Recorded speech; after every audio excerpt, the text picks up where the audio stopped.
Sa natapos na Olympic qualifying tournaments ng Gilas Pilipinas, isa nga si Kai Sotto sa malaking naging parte ng pagkapanalo ng Gilas Pilipinas laban sa Latvia. Sa ngayon, ang ibang players ng Gilas Pilipinas ay abala na sa darating na PBA season, habang si Kai Sotto naman ay abala naman sa pagde-develop ng kanyang body na suggestion ng mga ilang Filipino fans dahil napansin nga nila na si Kai Sotto nga ay may kahinaan talaga sa pangangatawan pagdating sa balyahan. So alam nyo naman siguro kung ano talaga yung tinutukoy natin.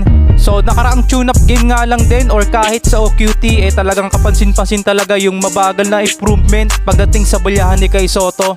Para sa akin, may point naman talaga yung sinasabi ng mga ilang Gilas Pilipinas fans. Yun kasi yung nagiging number 1 na problema ni Kai Sotto at syempre pagdating sa rebound din. Pero hindi naman natin din-down si Kai Sotto dahil kitang-kita naman natin sa bata na yun nandun talaga yung dedikasyon niya para mag-improve talaga. Dahil kitang-kita naman